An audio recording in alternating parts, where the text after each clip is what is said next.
eyes open or closed, whatever you're comfortable with. And just be aware of where you're at.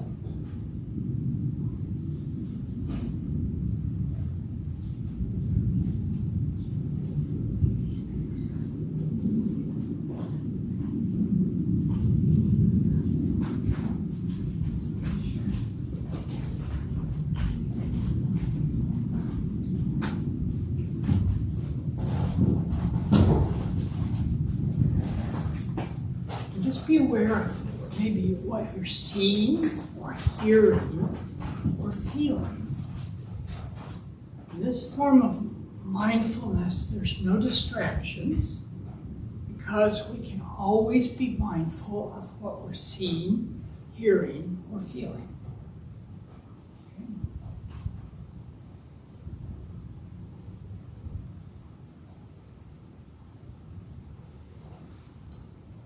Okay, well, I'm glad to see you all. Jeff always tells me we either expect one person or 100,000. That's what he says.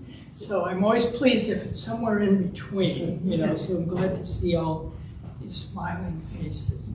So this is the beginning of a 4-week series that I'm going to do, and I titled it the Brahma Viharas, Nurturing Positivity. And I think, was it Bettina did the 13-week series on Brahma Viharas? Yeah, I didn't really go to it. It was yeah, I think so. So kindness, compassion. Yeah, so she did an in-depth series on what we call the Brahma Viharas.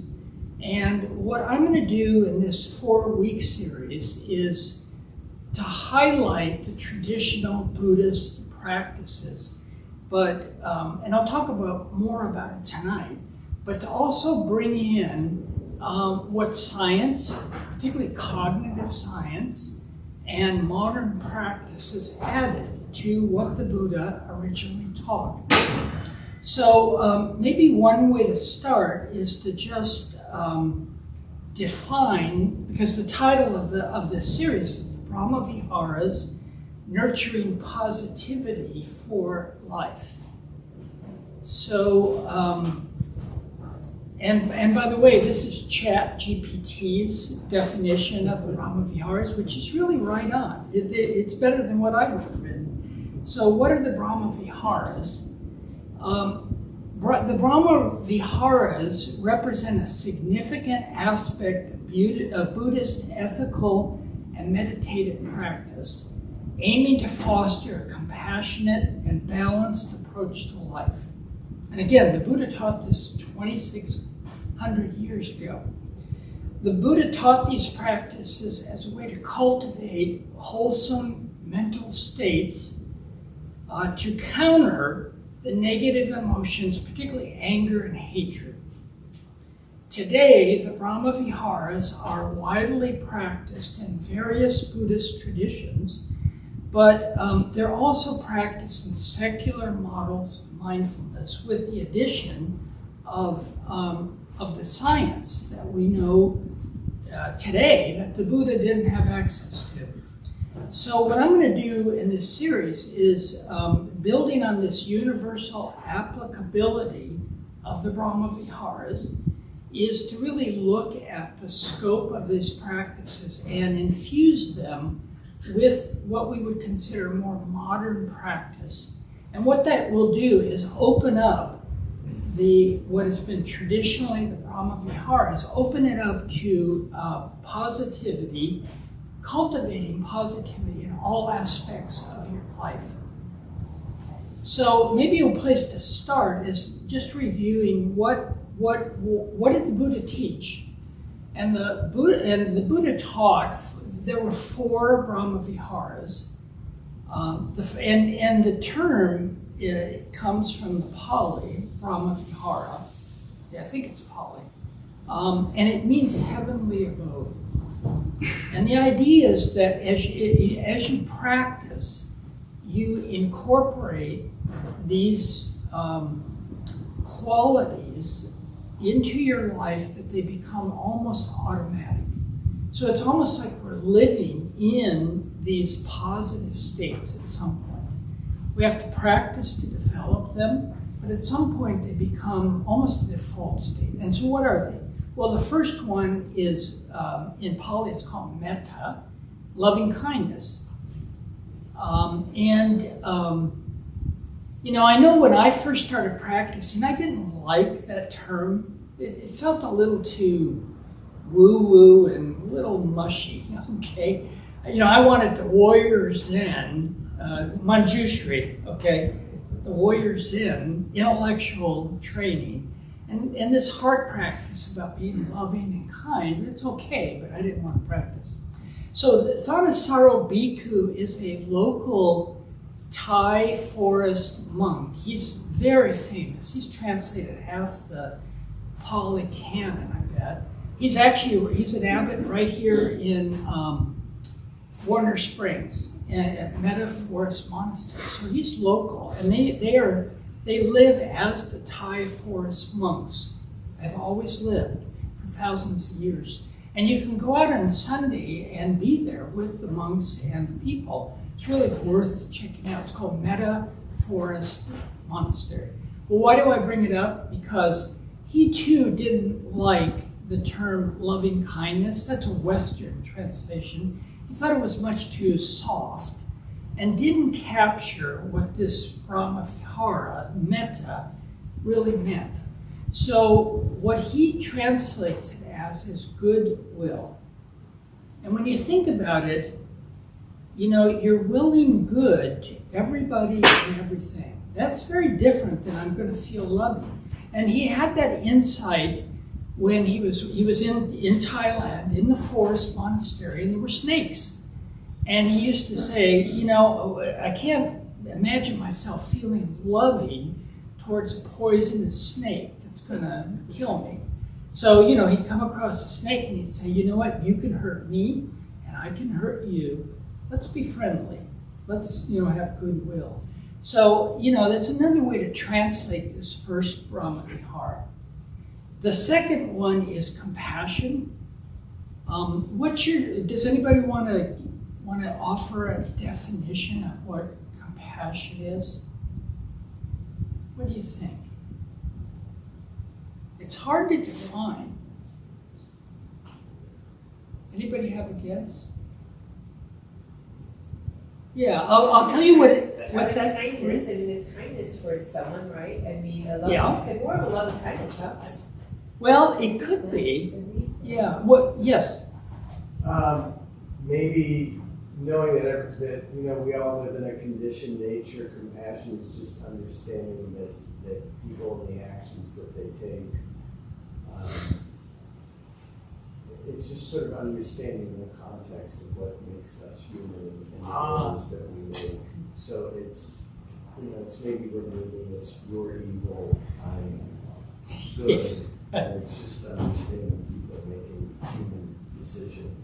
Yeah. And having compassion. It doesn't mean you have to love what they did. Right. But you can. It's almost acceptance of them for who they are. Yeah. And then making decisions based on that. Yeah. Well, a simple that's close. A simple definition is the wish that someone or oneself not suffer.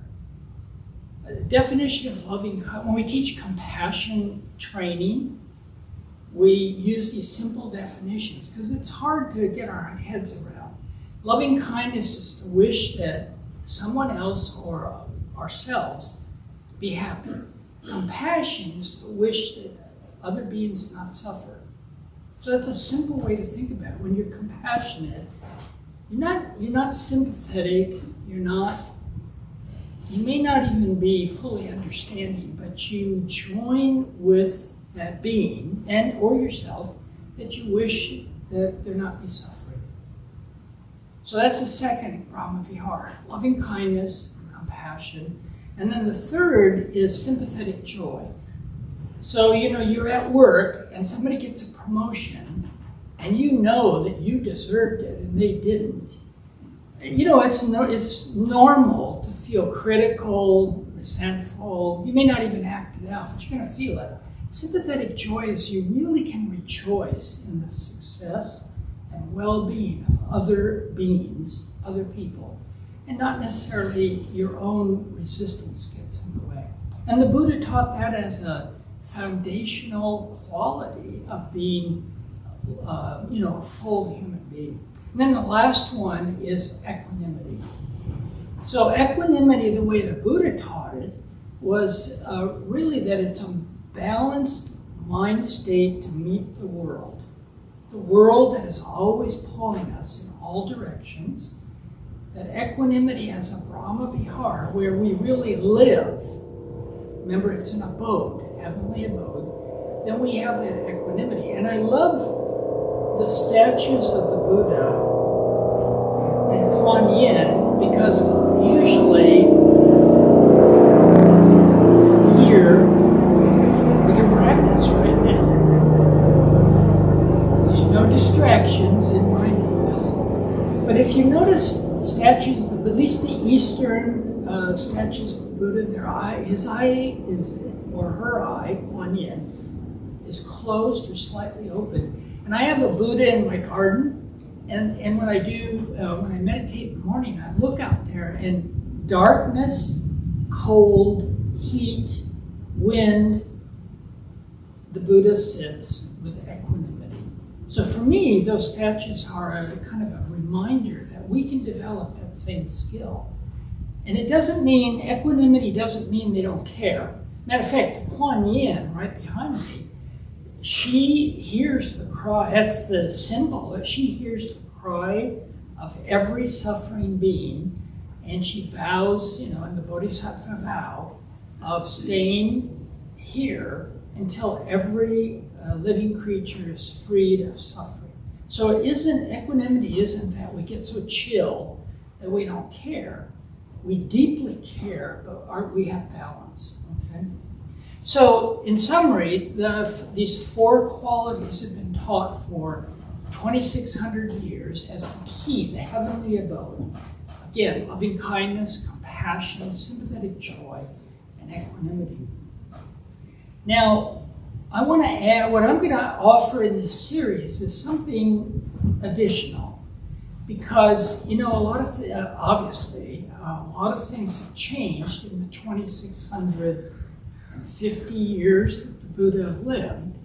We have modern science, we have cognitive science. We now understand very differently how human beings operate, how our minds work.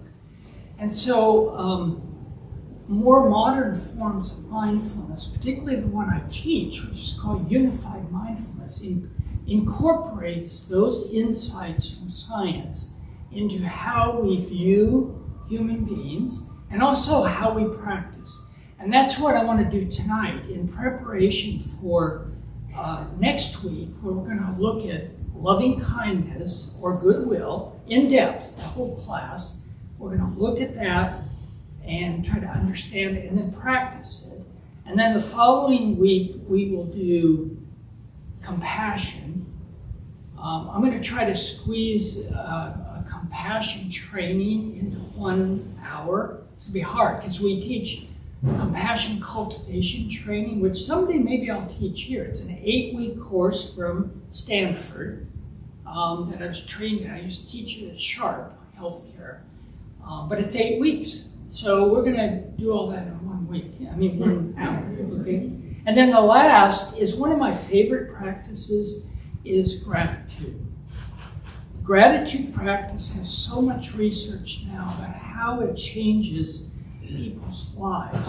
So that's what these 4 weeks are about. Tonight it's an introduction, and particularly I'm going to emphasize the techniques that are fairly new, the last 50 years, that we can bring to this practice and then expand our understanding of the Brahma Viharas.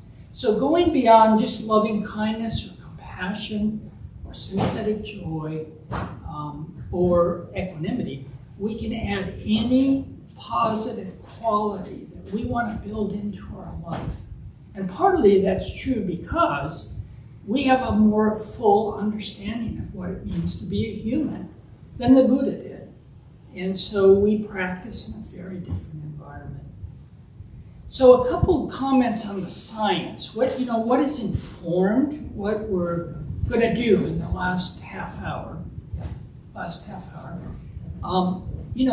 Cognitive science particularly cognitive behavioral practice or therapy has really helped us understand how our minds work.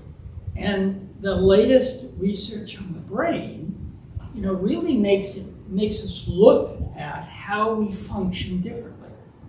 There's this theory, and the scientists. I was trained at Stanford and UCLA, and the scientists that were training us are always saying, "Don't ever say anything is proven," particularly in neuroscience, because it's going to take another 25 years of solid research before we can know for sure, and the theories change. But one well-accepted theory about the brain is that the brain is a prediction machine. Our brains are set up to constantly be scanning the world and predict what's going to happen. And that's how we can react and protect ourselves. So that has profound implications for how we develop our lives. If the brain is truly that prediction machine. And then we also know that, as I've mentioned in previous classes, there is a negativity bias to the brain. And you can note that in your own experience. As much as I've been teaching for 30 years, every class, when I go home tonight, if I'm walking home, I'm going to think of the thing I didn't say, or the thing I messed up, or maybe I wasn't as clear. Right away the brain goes to the negative. We have a negativity bias, which causes us to have a lot of suffering. And why do you think we're built in with a negativity bias? What use is that? Danger. Yes, that's right. Yeah, it's a predictor capacity that can protect us. And my joke is, I've told it before, but when our ancient ancestors were in the jungle, it was the ancestor who saw a leaf rattle and said tiger and ran. They got away. It was the blissed out one who didn't do anything. They got eaten. So they're not in our gene pool. Our gene pool is that guy or gal who ran. So when you find yourself scanning the world and getting alarmed by, particularly today with all the stuff going on, it's easy to get really alarmed by all kinds of things. So we know that the negativity bias takes over. And the great thing about our practice and what the Buddha taught is that we can train our minds and our brains to balance that. So that number one, we can be aware of it, that we're right away going to the negative. And then it really is the heart of what this series is about, training with practice ourselves to create positivity. Now, when I say that, it can be easily assumed that what I'm talking about is we should get to the point we're totally blissed out, everything is wonderful, oh no, don't pay attention to all the terrible things going on in the world. That's not equanimity. That's not what I'm talking about. But it's the way we relate to what's going on and the qualities we develop. And we're going to practice that tonight as well. So a couple of my favorite neuroscientists that have an impact on how we understand these positive qualities. One is Lisa Feldman Barrett. And her work, she suggests, because it's always ongoing, that our brains construct our emotions based on our experience and the context. So what she's suggesting, and not just her alone, is that our brains make our emotions. And yet, our experiences, they sort of just happen, right? Somebody cuts you off on the freeway and poof, you have a reaction. not many people will stop and say, let me decide how I'm going to feel about this, okay? So it's easy to assume that we're victims of our emotions, but it's not true. That the brain, at least according to neuroscience, the brain constructs our emotions and our experiences. But the good news is that what that means is that we can participate in how we shape and create how we experience the world. We're not just victims suffering. And that's what these practices we're going to begin tonight do, is actually constructing how we create that balance of equanimity.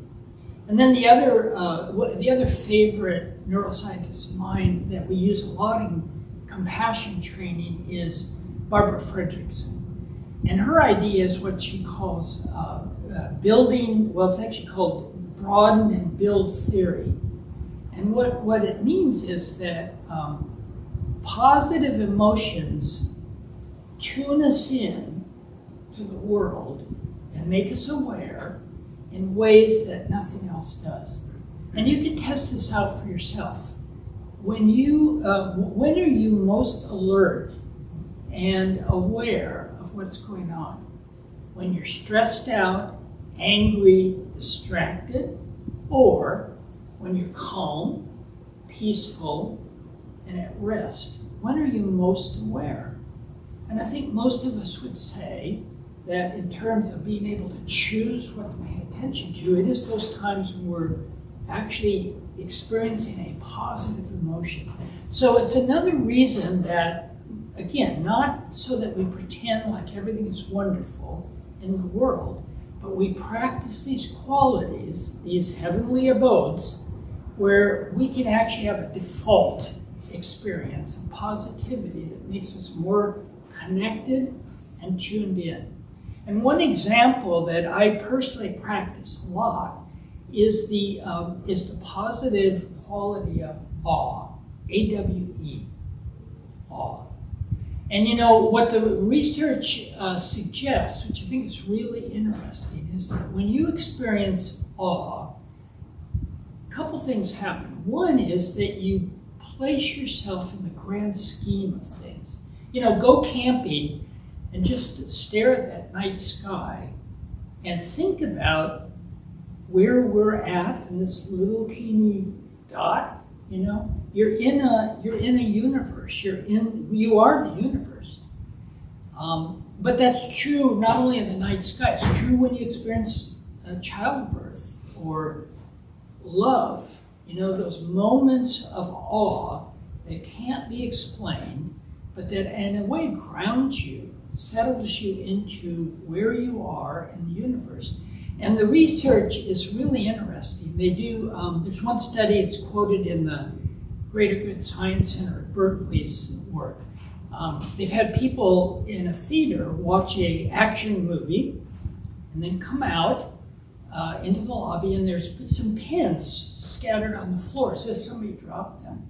And then they have another group watch a movie that's either a connection with nature or the night sky, about astronomy. That awe experience that just takes you out of yourself. Well, who do you think ends up picking up the pins from the floor? And they've done it, it's people that experience awe. They get connected somehow or another. It creates more compassion and awareness. And then they've done studies with kids who, when they're given awe experiences in school, they do exhibit behaviors that we could say are more caregiving and more generous. So that, an experience, and this is a good example of this quality of positivity that we can cultivate. There's awe everywhere. We just have to look. It changes how we live our lives.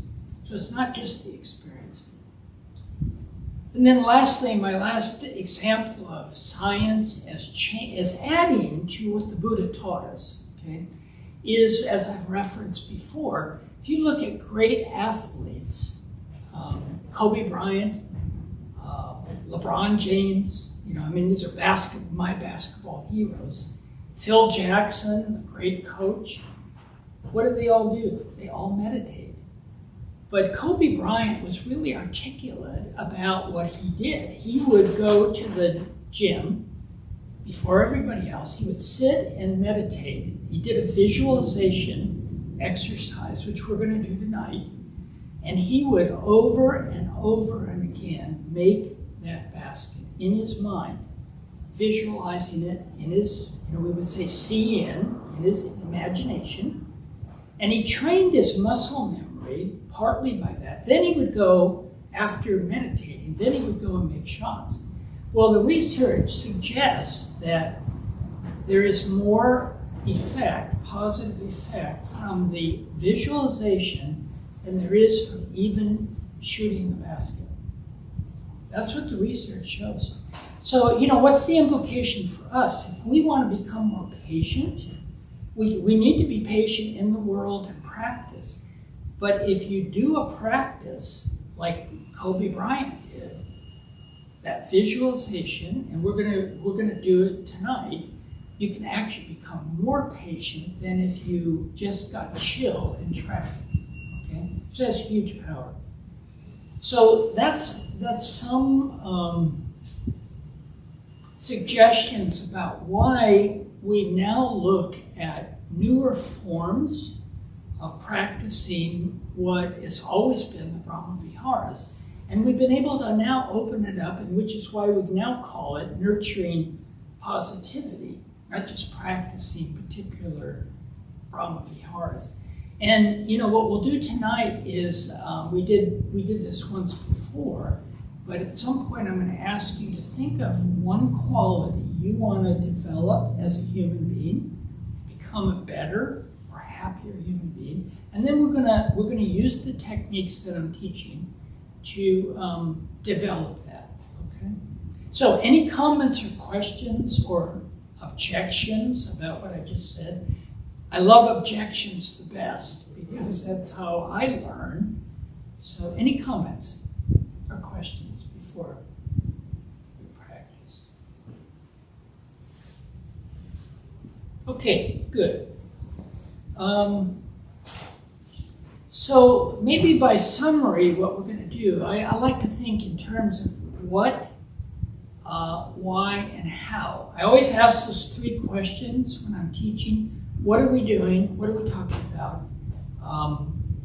Why do we do it? And how do we do it? And the how is so important because this is not all theory and philosophy. Some people approach Buddhism as a philosophy of life, and that's great. We have to think about it.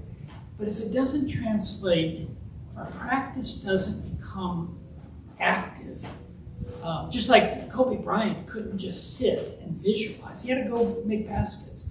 We have to practice as well. So what we now know as nurturing positivity, and there's three aspects that we develop.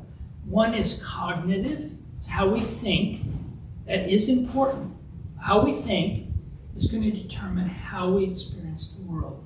Second is emotions. Emotions, particularly in modern way of understanding, there are negative emotions, but in a way, we need those negative. When you get angry, it's telling us something. And we need to know. It's how we relate to it that makes it positive or negative. So how we think, how we feel, and then the third aspect is behavior, what we do in the world. So what I'm going to suggest to you tonight is that these practices we're going to do can help you change how you think, how you feel, and what you actually do in the world. That is the promise of these practices. And again, the goal that I've suggested, do you remember what the goal of mindfulness is that I suggested in previous classes? Why do we do this stuff? To be happy. Yeah, happiness. And happiness in the sense of the deeper definition of human flourishing. That's the way I like it to understand it. Comprehensive well-being. Not happy because I get a new car, and I'm happy because it wears off, right? And in the grand scheme of things, it's not the most important thing, even if I need it to drive. But that full human development, that flourishing that comes with spending a whole lifetime and becoming who you need to be, that's why we do all these practices. So the model that I've been teaching in these courses that I personally practice is called Unified Mindfulness. And it is, it's a different form of mindfulness, but it's completely compatible with any spiritual practice. So when I was teaching at Sharp, you can imagine when I taught, a few weeks ago, I taught 190 nurses at Grossman's ICU, the very same practices that I was teaching here that Wednesday night. The difference was at Sharp, I can't mention the Buddha Dharma because there were Christians and there were atheists and there were Muslims, and Buddhists probably. But it was the very same practices. They're based on and this is what unified mindfulness is. It's a sensory-based system that teaches us to be mindful. Okay? So that's what I'll review it tonight. How many people were here in the weeks before when I was teaching? Okay, so, what I found is that I've been doing this practice probably now about 8 years, but whenever I hear a simple definition, it lands a little differently. I understand in a deeper way what was explained to me in the first class, because you begin to have the experience. So I'm going to review some of what we went through, and then most importantly, we're going to practice it, because, I always say, don't believe a thing I say. Test it out. If it works for you, use it. If it doesn't, find what does work, because there's no one way to become mindful or to become happy. But this is one way. So, what is unified mindfulness? It's a sensory-based system that uses, again, from cognitive science, it uses what we are always doing with our senses. So, we see, we hear, and we feel. And it's obvious that we see out in the world, but we also see images when we think, right? We hear sounds in the world, planes going over, traffic, but we also hear ourselves talking. We talk to ourselves all day long. I know my teacher, she said that the last retreat she went on, Juliana Ray, she said, I realized I was so sick of hearing myself that she just did the practice that really calmed down that whole center. So we see, we hear, we also feel. We feel our body, our physical bodies, but we feel emotions. So can you think of one experience you have ever that cannot fit in see, hear, feel? I always challenge classes to do this. Is there anything that you experience that you can't fit into that simple 3-label category? Okay. Well, then you met my challenge, because sometimes you see people will say, what about taste? Well, that's feel. And touch is feel, physical feel. Emotions, experience it in the body, that's feel. Hearing ourselves talk to ourselves is hear. Seeing images when we think is see. And seeing the outside world. So when, it's a simple, although complex way of being mindful. And it also frees you up from the traditional practice of closing your eyes, focusing on the breath, and that's it. There's nothing wrong with that. That is really a form of feel, right? You're feeling the breath. and that increases your mindfulness. But the problem is that you better not do that when you're driving, okay? And it's pretty hard to do, even with eyes open, when you're engaged in a conflict with someone. The beauty of being able to identify every experience and know that it's see, hear, or feel is that you can do it anywhere, anytime, with anything you're doing. So, in the old days, when the planes would go over, if we had loud noises, I would have said, well, we'll wait till the distraction is over and then we'll get mindful, okay? We don't have to do that anymore. If it gets noisy, what do? Yeah, we just switch to hear, right? And we can be just as mindful listening as to that noisy plane going over as we are when the breath is really grounding us. And the more we practice, the more that you can really get grounded in whatever your sense experience is. Bring mindfulness to that. So, does anybody remember the 3 skills that we develop? What's the first one? Does anybody remember? Concentration, yeah. It's a concentration. Simply, it's a skill that as we practice, we have the ability to choose what to pay attention to. And that's profound in a world where we're constantly distracted, in all the ways we are. And most people find it really hard to concentrate. I may have said this before. This is a questionable research project, but years ago they did a study on the average attention span of a human being and a goldfish. And then they compared it. I think it was 2015, and they compared, I think it was last year, 2023, that the average human now has an attention span of 9 seconds, and a goldfish has an average attention span of 12 seconds. Now again, that's questionable as a research project, but I think it illustrates that increasingly our ability to pay attention and to choose is being challenged in the world we live in our brains.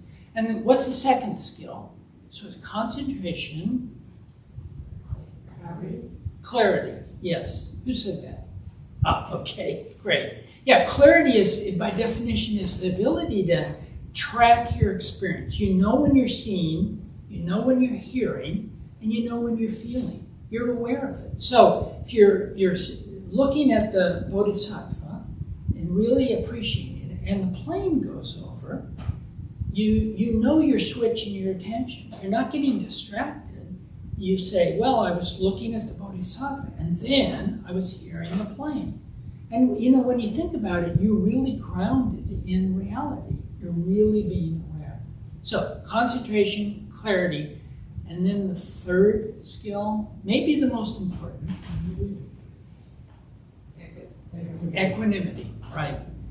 And, at Carnegie Mellon, they're doing a lot of research on this form of mindfulness. And David Creswell, the director of science there, he really is proposing that equanimity is it's the secret sauce of mindfulness and happiness.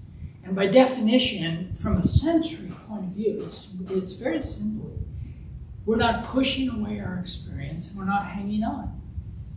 And you look at your own experience when difficult things happen, or wonderful things, the human tendency is either to try to get rid of the negative and hang on to the positive. How does that usually work? Not well, right? Try to just get rid of the leaf blower outside the window. You can close the window, but you're still going to hear the leaf blower. And then you're going to suffer. But if you have that ability to have equanimity with it, you're just hearing a sound. That's all it is. It's everything else you're bringing to it. That it's obnoxious, Why me? Why do they do? I had a Thursday morning class on Zoom. Would you believe every Thursday morning the gardener would come with the leaf blower? And I used that as an example in my class. Every Thursday morning we would just listen to the leaf blower. That was our practice. So, yes. Listening to on the show lecture, and she described equanimity as being at ease with uncertainty. And then last week, I think a lot of us were feeling very uneasy, and I thought, well, that really drove that home. Yes. So. Yeah. At ease with uncertainty. And again, when you think about it, you're in the middle, right? What's that? It's difficult. Yeah, which is why this is a skill. We talk about the skill of playing tennis or painting. We have to train to do skills. They don't just come naturally. I mean, for some people they do, and then they, become better. But equanimity is a skill we have to practice. Just like tonight, what we're going to do is we're going to practice with this sensory system, and we're going to practice creating positivity, nurturing positivity. So to begin, let's take a few moments and think about a positive quality that you want to build into your life that will make you happier or a better human being. It could be as simple as you need to be more patient so you don't suffer so much. Or maybe you need to be more curious. Maybe you need to be more loving. Whatever it is, let me be quiet and think about a quality that you want to build in to your life.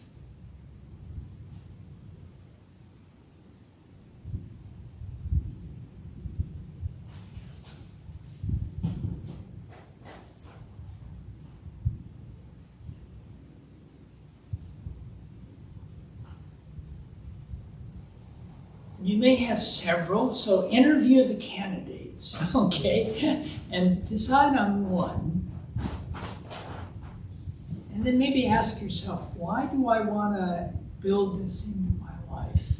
Why is it important for me and other people?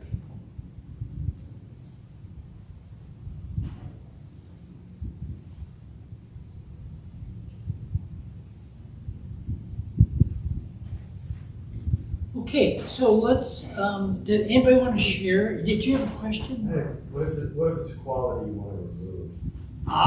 Okay. There are, we're not going to do it tonight, but there is a practice around negation. Yeah. And one way you can think about it is that you can practice with what would it feel like or what would you experience if it weren't there? That actually is a practice to be more loving. And it's not for everybody, because particularly if you're depressed or you are having a hard time, you don't want to do this. But you can actually think about the people you love and then do this practice as a quality of what if they weren't here? What would it be like? And I can tell you, when you do that, you look at the people in your life really with they're precious. So that can be true for a quality. Does anybody want to share what quality, positive quality, did you pick? Yes. Curiosity. That's mine too. Yeah, great. What else? Anybody pick patience? Okay. That's my number 2. When you think about how often we suffer because we're impatient. Yeah. What other qualities? Yes. I'll do the opposite. So discipline. What I want to negate. Maybe I'll say the opposite. Which is discipline. What would be the opposite of discipline? Sort of, I don't even know, just a lack of ability, sort of self-control in a lot of ways. I don't know, or lack thereof. Well, you know, sometimes I work. Impulsiveness. Yeah, sometimes I work with that very quality because I'm pretty disciplined, and so I get to a point where I feel like I'm in a prison. I got to get up at 5 o'clock. I got to go to the gym. I got to meditate, and that's all good stuff. But you know, I begin to. So sometimes I feel like, where's the spontaneity? I have loads of it if you need it. What's that? I have loads if you need it. Yeah, well, you know, so that's another good quality. One more. Anybody else want to share one we have? Yes. Acceptance. Acceptance? Great. Great. So now the next step is when we start to practice in just a minute, I'm going to ask you two things. And this is in that see, hear, feel model. I'm going to ask you to think of, create an image that you can hold in your see space, you know, or your image space in your mind that captures your quality. What's an image for curiosity or acceptance or patience? Just an image that you can hold.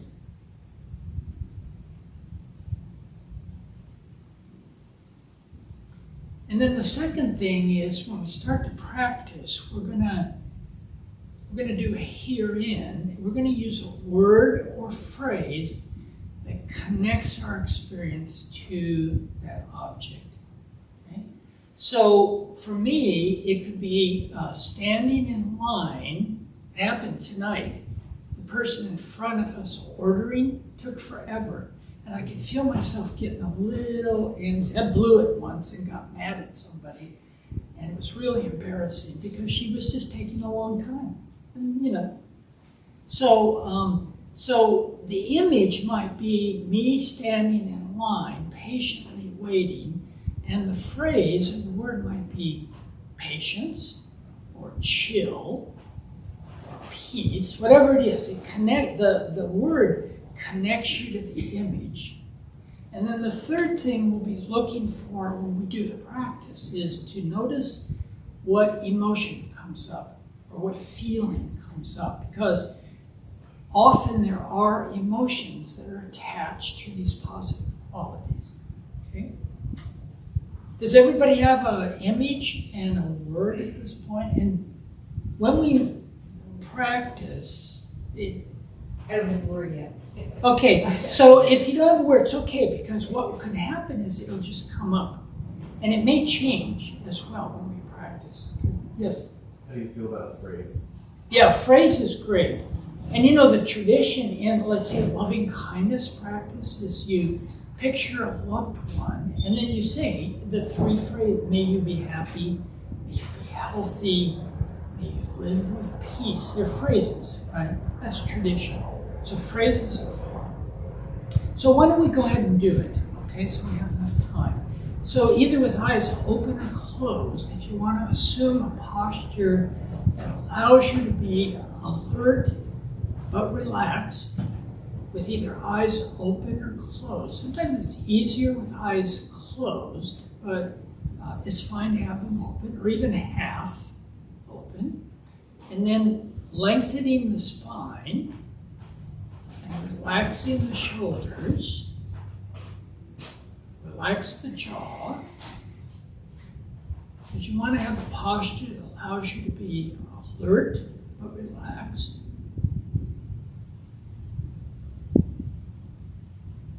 And now bring to mind, this is in image space, that image of the quality that you want to cultivate.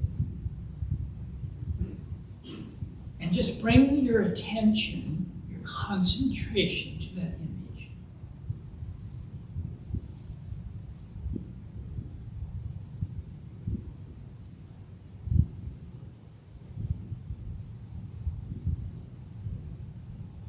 And notice the details. When you get distracted, just come back. Or if the image fades, that's normal, just to refresh it. Really sink into the image of your quality, your positivity.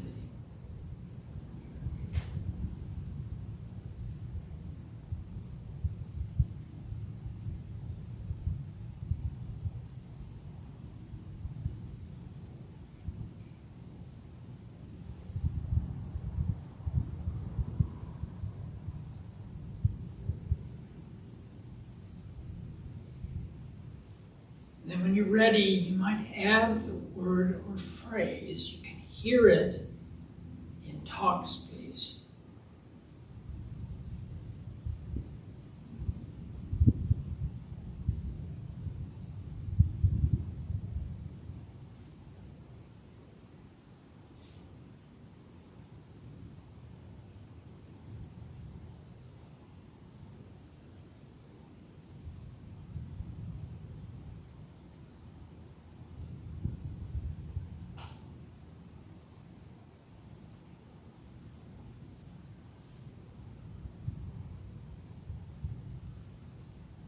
Now notice if any emotion shows up in the body.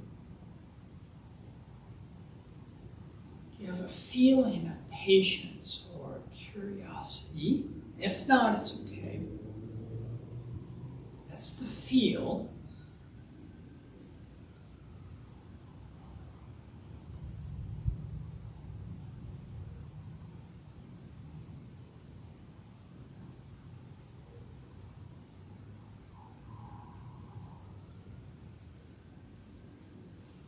When you get distracted, just come back to the image, the word or phrase, and the feeling in the body. And allow the attention to move freely between all three. And I'll be quiet now. Let's spend a few minutes just tuning in to see, hear, feel positivity.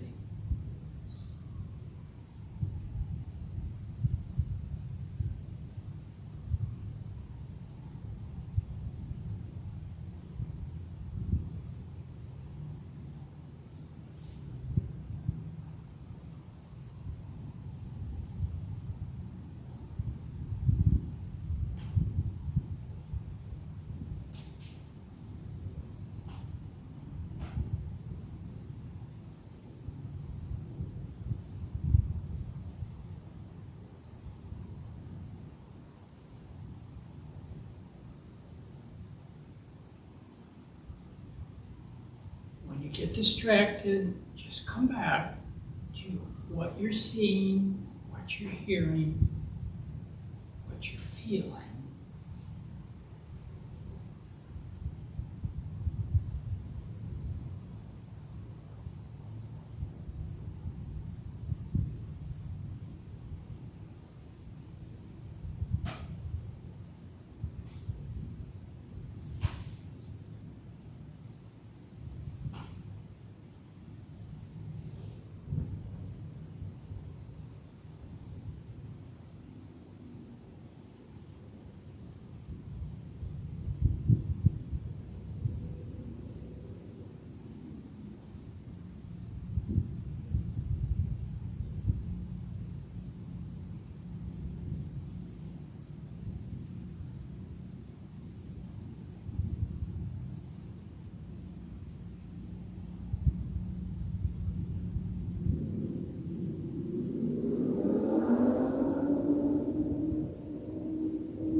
Let's do one more minute.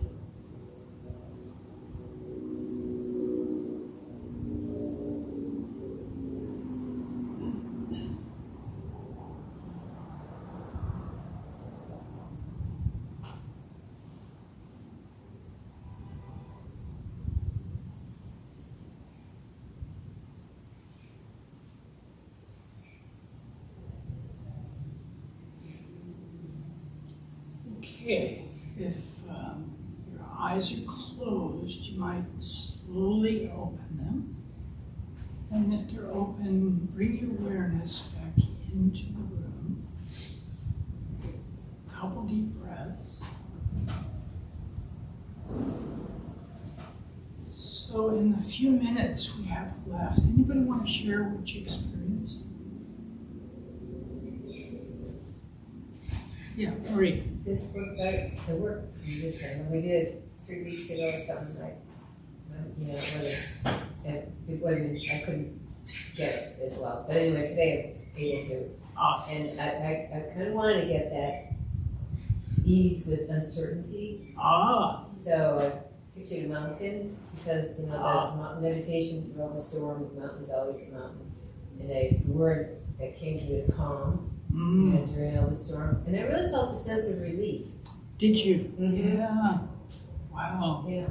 Wow. Fantastic. Yeah, as you know, that mountain, just a picture of a mountain, and then a word that connects you to that solidity can create that calmness, that relief. So what I would say is that, you do that in your practice as often as you can, and you will develop that quality more often. So that's great. Yeah.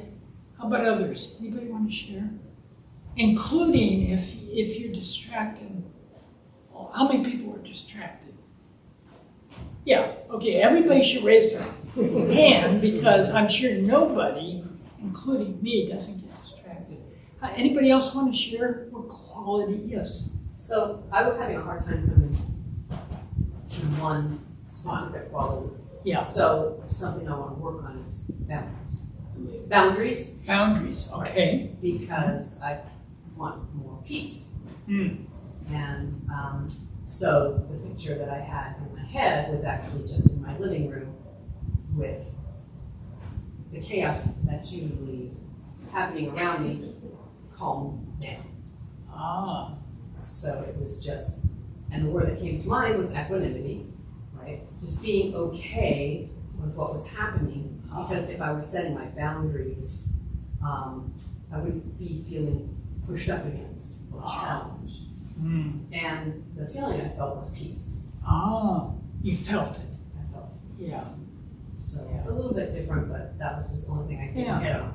Yeah, that's great. That's great. Isn't it interesting that we can choose that positive quality, and in a short 5 minutes, sometimes we can feel it. Yeah. Anybody else want to share what, or if you had difficulty? Yes.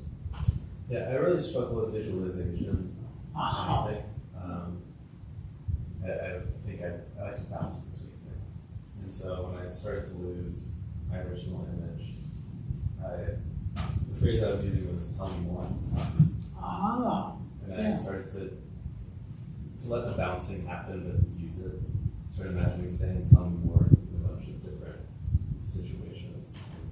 Great.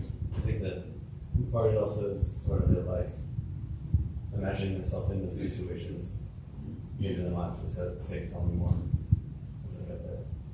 So you used the phrase, and then that evoked an image of situations that you can picture. Great. Excellent. Yeah, some people do, we're different in our sensory experience. Some people do have real difficulty with visualization, believe it or not, or don't hear internally in the same way. So you want to use whatever strength you have. But I think that's interesting that you had the goal and you had the phrase. That was clear. And then what evoked was the images. Yeah, that's great. And then also can give you a direction of where to be curious, right? Where to do that in daily life.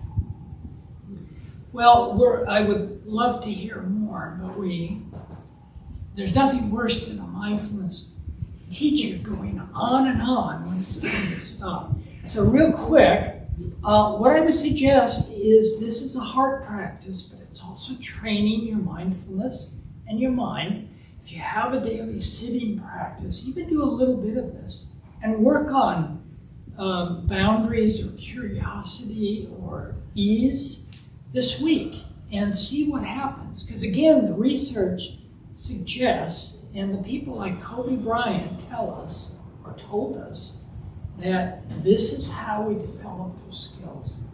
So practice. The other thing is, if you want to find out more about the science, if you know about greater good science, Center at UC Berkeley. They have a great website, and you could look up your quality, and they've usually got tons of articles of original research and practices, so it's a good source for just learning more. And then the last thing I'll say, because we're 1 minute over, is next week we'll do a deep dive into loving kindness. Again, applying the same method, but really exploring more. What does it mean to have goodwill in the world where there's so much hatred, so much conflict? This is a quality we can develop. So please come back. Okay? Thank you so much. And I think David's got a message for us. Yeah. Usual spiel. Yep. First off, thanks, Bob. I happen to spend a few days at Metaphors Monastery 2 weeks ago. So Really? you can spend time there. It's all free. They have accommodations, and you do the morning meditation and the evening meditation, and they give you lots of chores to do. So it's about an hour away. Fantastic. Yeah, and you can go on any Sunday by like 8:30 to do the alms round with the monks and participate in that. So as I already said, my name is David. I'm your host tonight. We opened the Dharma Gom Temple 17 years ago to introduce Buddhist practice to those who show up. Those who lead are not nuns, monks, priests, gurus, teachers. They're not looking for students, simply practitioners. Sharing their own experience and interpretation of the practice. Every night there are different classes that are led by different people from various Buddhist traditions. There's a recovery sangha that meets several times a week for anyone struggling with addiction, and the food redistribution program, I believe, meets at 4:30 now on Thursdays downstairs. And I lost my place. There are classes and programs every day, and everything they offer here is always free. The full schedule is above the shoe rack over there and also on the website. There's a lending library. If you see a book you like, feel free to borrow it and take it back when you are done. Please straighten up your chairs, and if something could help close up the windows, that would be great. Thank you for being here, and we hope to see you again.